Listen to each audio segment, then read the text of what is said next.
నాటుకోడి అనగానే కుక్కర్లోనే వండుకోవాలి అనుకుంటాం, ఎందుకంటే చాలా గట్టిగా అనిపించిద్ది అనేసి. కానీ కుక్కర్లో లేకుండా మామూలుగా వండుకున్నా సరే చాలా సాఫ్ట్గా వచ్చేటట్టయితే ఈ వీడియోలో చెప్తాను చూడండి. మాకు ముందుగా 2 కేజీలు అయితే పడిందండి కూర. దానికి ఒక 5-6 ఉల్లిపాయలు, ఒక 10 పచ్చిమిరపకాయలు, అల్లం వెల్లుల్లి పేస్టు, కొబ్బరి ఇది రెడీగా పెట్టుకున్నామంటే కూర అనేది స్టార్ట్ చేసేసుకోవచ్చు. మసాలా అనేది చివరిలో ప్రిపేర్ చేసుకుంటాను. ముందు ఆయిల్ వేడైన తర్వాత ఉల్లిపాయలు, పచ్చిమిరపకాయలు వేసి బాగా మగ్గనివ్వాలి.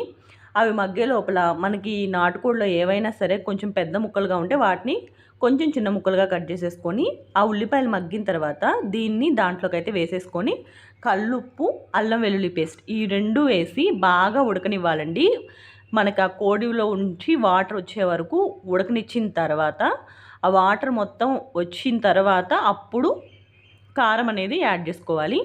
ఈ కారం కూడా ముక్కలకి బాగా పట్టిన తర్వాత ఒక 10 నిమిషాల్లో మనకి ముక్కలకి బాగా పట్టేసిద్ది. ఈ విధంగా పట్టిన తర్వాత ఒక 2 గ్లాసులు వాటర్ అనేది యాడ్ చేసుకోవాలి.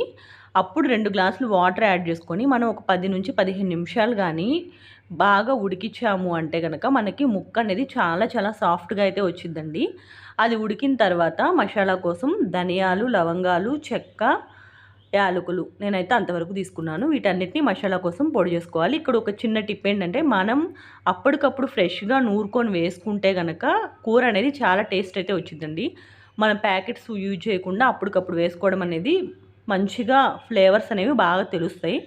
సో అవన్నీ వేసుకున్న తర్వాత 10 నిమిషాలు మగ్గించుకున్నారు అంటే మీకు ముక్క అనేది చాలా చాలా సాఫ్ట్గా అయితే ఉడికిపోయి ఉంటుంది. మనం కుక్కర్లో వండుకున్నట్టే వచ్చిద్దండి.